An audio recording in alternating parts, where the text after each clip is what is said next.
एक बार एक शैतान एक लड़के के कपड़े उतारकर उसे पेड़ पर रस्सियों से बांधकर डंडे मार रहा होता है।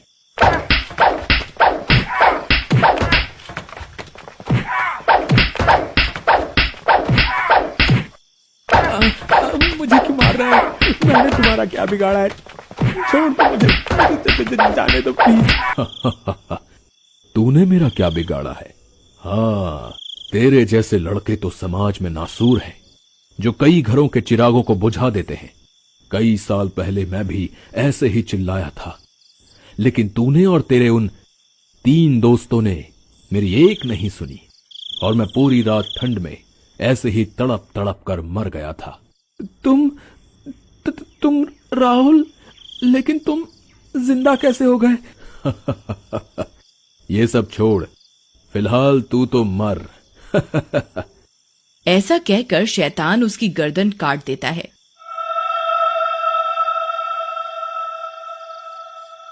लड़के की अधकटी गर्दन कट कर लटक जाती है और वह शैतान हंसते हुए चला जाता है।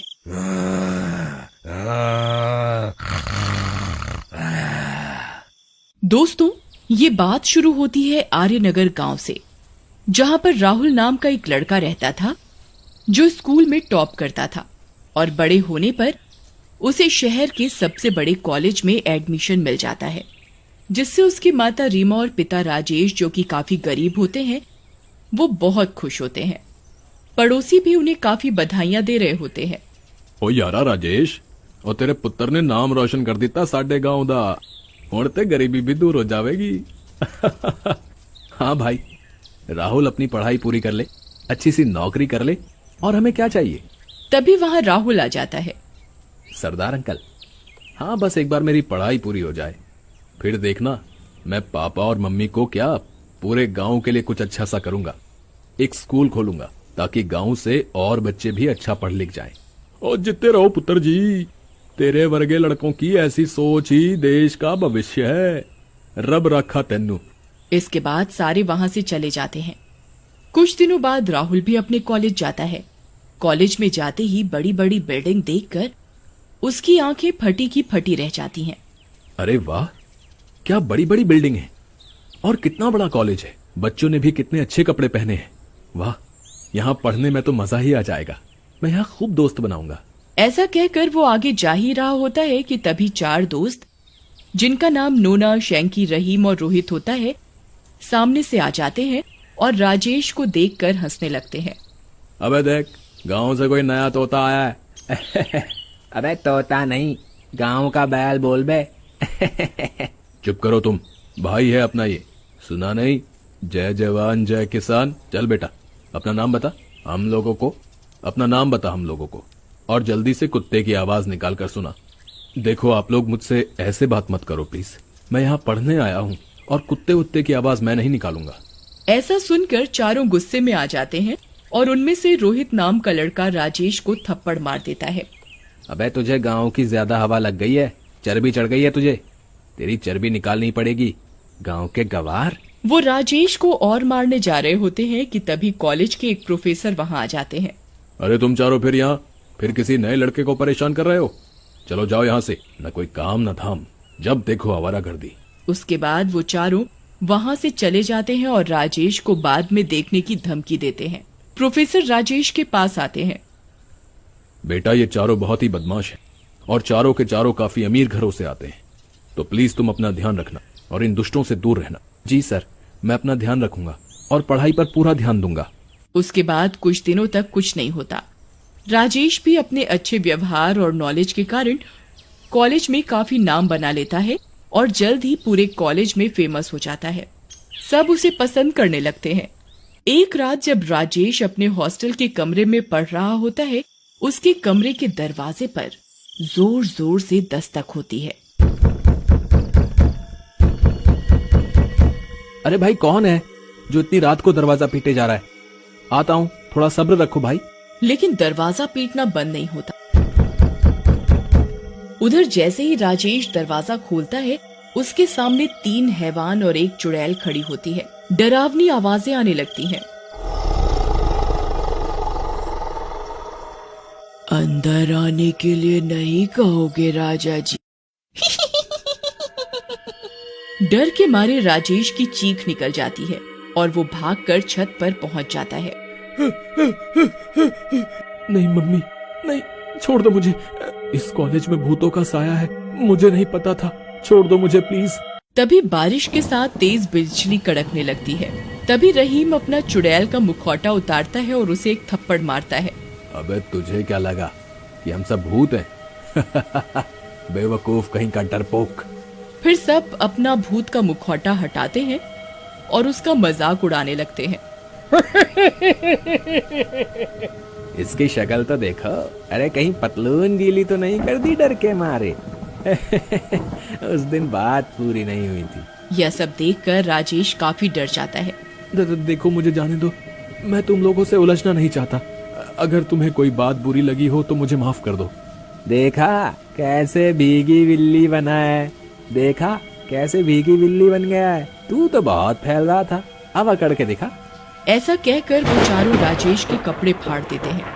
अरे भाई देख क्या मस्त बॉडी है इसकी, अगर ये गंजा भी हो जाए तो मस्त लगेगा, क्यों? सही बोल रहा है यार रोहित, मैं तो कहता हूँ इसका एक वीडियो भी बना, लोगों को दिखाएंगे, मजा आ जाएगा। इसके बाद चारों दुष्ट ऐसा ही करते हैं और राजेश को गंजा करने के बाद उसका एक वीडियो बना लेते हैं। राजेश इस सब से काफी टूट जाता है। मैं बिल्कुल दया नहीं है, एक पल भी नहीं सोचा कि मैं किसी का बेटा हूँ। मैं अभी तो जा रहा हूँ लेकिन लौटूंगा जरूर, तुम्हें और तुम्हारे जैसे गंदे लड़कों को सबक सिखाने। ऐसा कहकर राजेश छत से छलांग लगा देता है और नीचे गिरकर मर जाता है।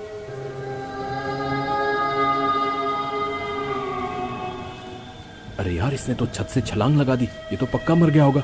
अब क्या होगा, हम फंस जाएंगे। अबे कितना डरपोक है तू, कुछ नहीं होगा हम लोगों को। और पहली बात तो हमें किसी ने नहीं देखा, बस सब लोग अपना मुंह बंद रखना और इसकी लाश को ठिकाने लगा देते हैं, किसी को कुछ नहीं पता चलेगा।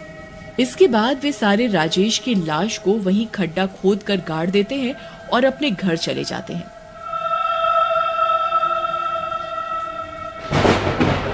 कुछ दिनों बाद जब रहीम सो रहा होता है तभी एक शैतान आता है और जोर से रहीम को लात मारता है। कौन है जिसने मुझे लात मारी? ये तेरे जैसे इंसान को जानना जरूरी नहीं है। ऐसा कहकर वो रहीम को सिर के बल पटक कर मार देता है। ये खबर सुनकर बाकी के तीनों दोस्त काफी घबरा जाते हैं और एक जगह मिलते हैं। यार पता नहीं किसने रहीम को मार डाला, वो भी इतनी बुरी तरह। इस तरह तो कोई शैतान ही किसी को मार सकता है। अरे यार तुम भी इतना डरते हो यार, मुझे लगता है नशे वशे में गिर गया होगा रहीम। तुम लोग डरो मत, कुछ नहीं होगा, जाओ सब अपने घर जाओ। उसके बाद तीनों अपने घर के लिए निकलते हैं। रास्ते में मोहित को उसका नाम पुकारने की आवाजें आती हैं, जिसे सुनकर रोहित रुक जाता है। कौन है जो मुझे आवाज दे रहा है, सामने आओ। ठीक है तो आ जाता हूँ। तुम तो राजेश हो, तुम जिंदा कैसे हो गए?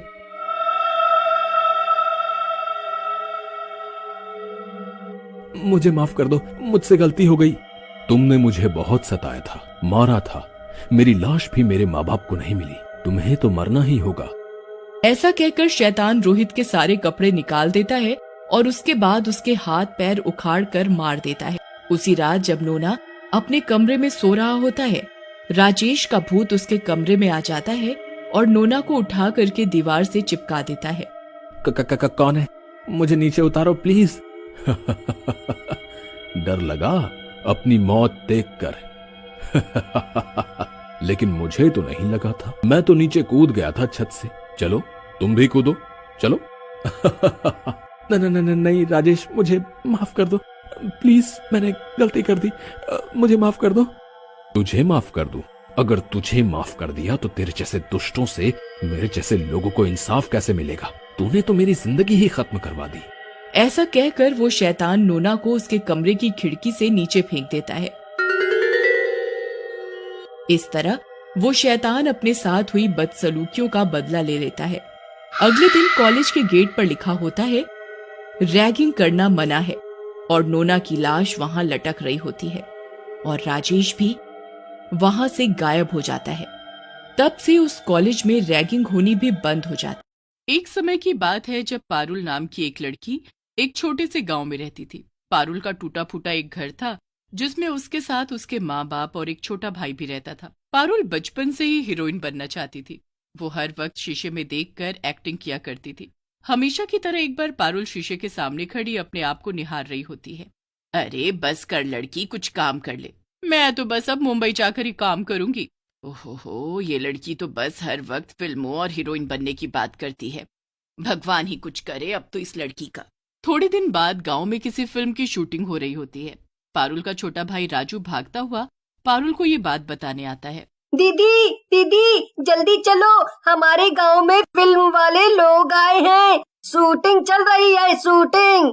क्या सच में? चल चल चल जल्दी चल, मुझे भी शूटिंग देखनी है। पारुल अपने भाई राहुल के साथ शूटिंग देखने जाती है। वो पहली बार शूटिंग देख रही होती है। शूटिंग देखकर पारुल इतनी खुश हो रही होती है कि बस जाने उसको क्या ही मिल गया हो। शूटिंग के दौरान फिर हीरोइन शूटिंग करने से इनकार कर देती है। उफ, क्या गंदगी है यहाँ, मेरा बस का नहीं है ऐसी जगह में शूटिंग करना, मैं जा रही हूँ। ओहो, इस हीरोइन के भी अजीब नखरे हैं। अब मैं कहाँ से लाऊं दूसरी हीरोइन? अरे हमारा गांव में भी है एक तो हीरोइन, आपकी हीरोइन से बहुत बढ़िया एक्टिंग करेगी। कौन है? पारुल, पारुल नाम है उसका, वो देखो वही खड़ी है। डायरेक्टर पारुल को अपने पास बुलाता है। एक्टिंग कर पाओगी? हाँ बिल्कुल, आप एक बार मौका देकर तो देखो। पारुल फिर हीरोइन का रोल करती है। उसकी एक्टिंग देखकर सब हैरान रह जाते हैं। डायरेक्टर तो पारुल की एक्टिंग से बहुत खुश हो जाता है। वाह, कमाल कर दिया इस लड़की ने। पारुल को उस फिल्म में हीरोइन का रोल मिल जाता है। पूरी फिल्म की शूटिंग गांव में होती है। शूटिंग के बाद सब लोग मुंबई चले जाते हैं, पर पारुल अभी गांव में ही होती है। जब उसकी फिल्म रिलीज होने वाली होती है तो डायरेक्टर उसे मुंबई बुला लेता है। पारुल पहली बार मुंबई जाती है।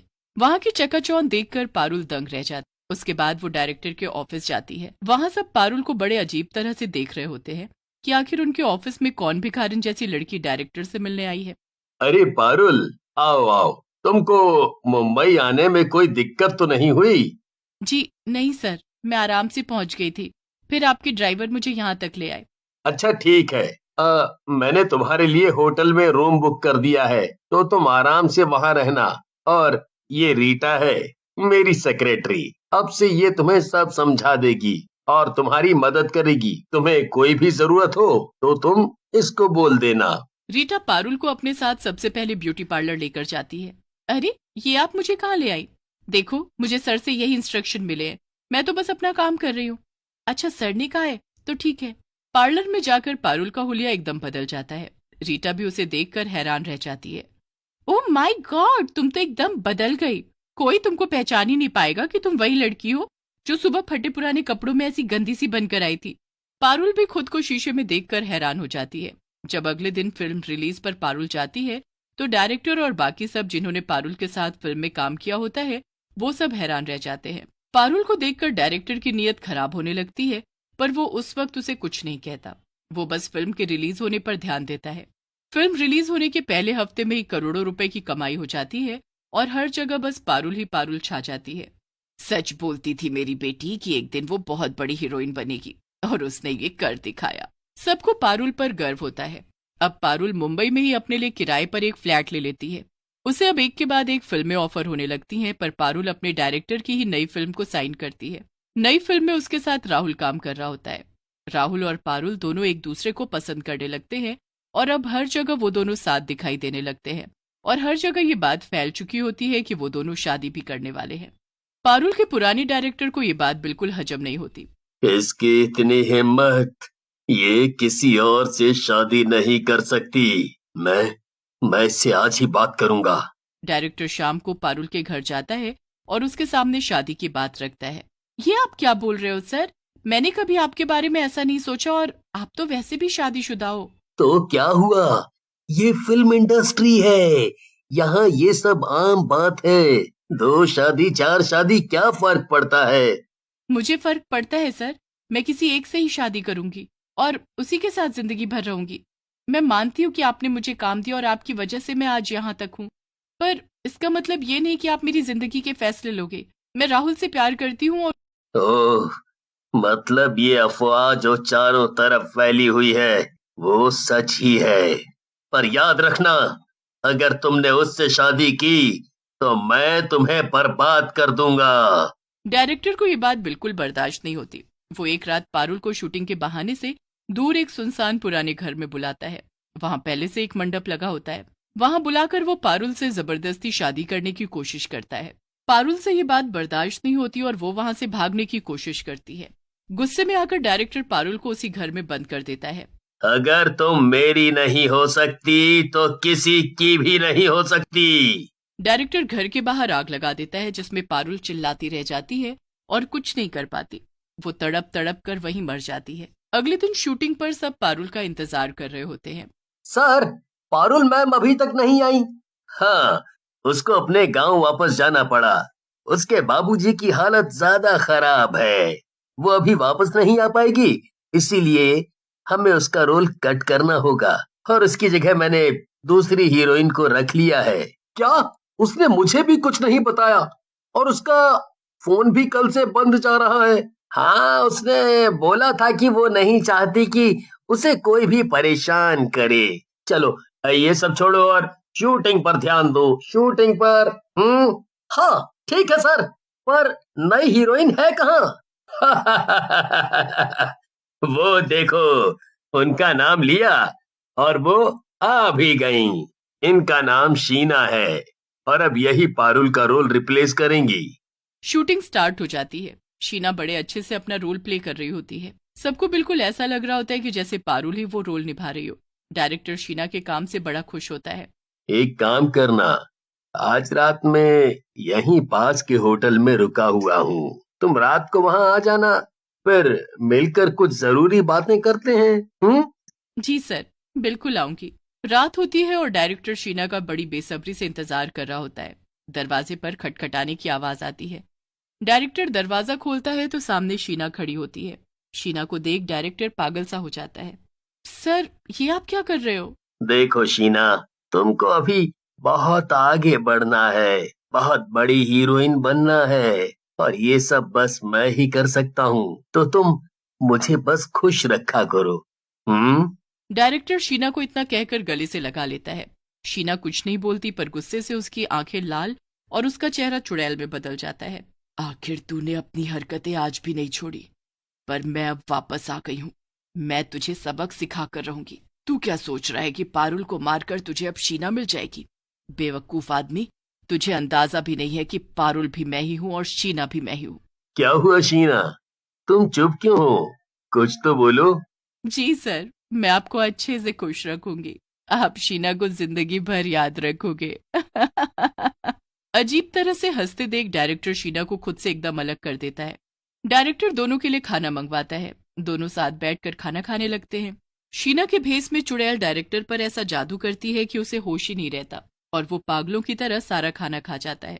उसके बाद जो उसके पेट में 4 दिन तक दर्द रहता है कि वो घर से बाहर निकलने की हालत में भी नहीं होता। इधर चुड़ैल शीना के भेस में पूरी लगन से शूटिंग कर रही होती है।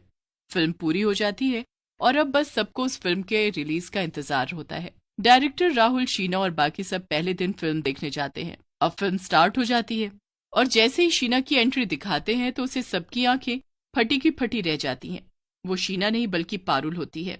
फिल्म चलती रहती है और पूरी फिल्म में शीना नहीं बल्कि पारुल होती है। आखिर में जब फिल्म खत्म होती है तो स्क्रीन पर पारुल एकदम सामने आकर कुछ बोलने लगती है। सब हैरान होंगे ना कि शीना की जगह मैं यहाँ कैसे। असली फिल्म तो आपने देखी ही नहीं जो मैं आपको दिखाऊंगी।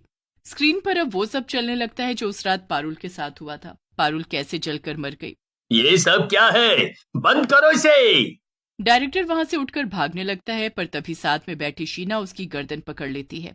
ये तुम क्या कर रही हो? छोड़ो मुझे। ठीक से देख मुझे, देख कौन हूं मैं। शीना एक पल में पारुल और पारुल से चुड़ैल में बदल जाती है। वहां बैठे लोग देखते रह जाते हैं। मैं हूं पारुल, मैं ही शीना और मैं ही चुड़ैल हीरोइन। इसका सच सबके सामने लाने के लिए मुझे ये सब करना पड़ा। अब तुझे मैं जिंदा नहीं छोड़ूंगी। चुड़ैल डायरेक्टर की ऐसी हालत कर देती है कि वो जिंदगी भर अपाहिज की जिंदगी जीता है और कभी दूसरी फिल्म नहीं बना पाता।